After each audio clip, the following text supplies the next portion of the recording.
Electricians argue about this all the time. Wagos versus wire nuts. What's actually better? And today we are going to settle it. We're testing Wagos, traditional wire nuts, and even some cheaper push-in connectors because Wago is just a brand, just like Romex. And by the end of this video, you'll know exactly which one you should be using. And I also ran a poll on this and we'll circle back at the end to see what you guys chose. But quick tip, not all of these are rated the same. Some connectors only go up to 12 gauge. And remember, the lower the number, the thicker the wire. So if you're dealing with heavier stuff like 10 gauge or 8 gauge, or something big like a hot tub, you need to make sure your connector is rated for it. But today we're keeping it simple. Everything here is on 12 too. Alright, so typically my rule of thumb is if it has a battery or a motor, I'll buy it from Home Depot. But if it does not, I'll just grab it from Harbor Freight. There's no reason to spend $40 on a crowbar. Wire connectors don't really fall into those categories. Home Depot sells Wagos and another brand that's a little bit cheaper, but still legit. And Harbor Freight sells the Pittsburgh ones, which are way cheaper.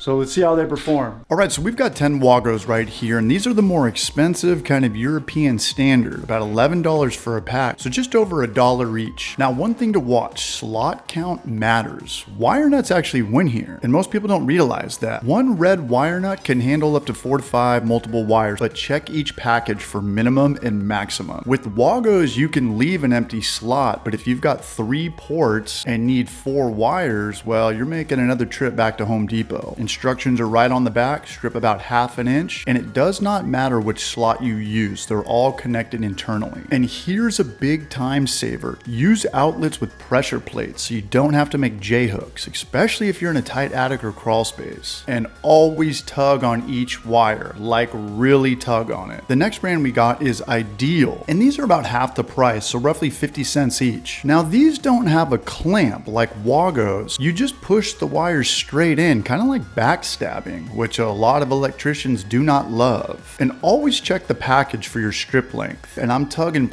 pretty hard on them. They're holding very solid, but we're definitely not reusing these. Once they're in, they are in. Wagos say you can reuse them, but realistically, once they're installed, they're probably staying put. Now here are the Harbor Freight connectors, and they look almost identical to Wagos, just a little bit cheaper than the Ideal brand, but it looks basically like a Wago without the logo. And I gave these a serious tug test and they are holding up just fine. And if you want extra peace of mind, you can always wrap them with a little electrical tape. Now for Old Faithful, these are the cheapest option. They've been used forever, but they do take a little bit more work and they are bulkier, which can make it tougher to fit everything back in the box. And if you're twisting by hand, I recommend the winged wire nuts. And if you really want to level up, grab a wire twister bit. It makes a huge difference. And just like everything else, always tug on your wires because if a wire slips out, everything downstream is done. And if I make a YouTube video on DIY electricity, people in the comments are going to bash whatever I'm using. If I'm using Wagos, those get bashed. If I'm using wire nuts, those get trashed. But here's the honest truth. All of these work as long as you make a solid connection. If it's a small project, it doesn't matter. I'm just going to get Wagos. If the customer's paying for it, definitely probably the most expensive one, Wagos. But if I'm in the middle of a big DIY project, I'm using whatever I've got. If I'm up in my attic splicing a junction box and all I've got is a wire nut or a Harbor Freight connector, I'm not gonna climb down and drive to Home Depot. We're using it. But if I'm replacing an outlet with not enough slack, sometimes you can't use wire nuts because at the end of the day, it's not the connector, it's how well you install it. And even in the poll that we ran, over 200 plus votes, most people said the same thing. And if you made it to the end of this video, you are a true braj. You made me like 3 or 4 pennies of ad revenue.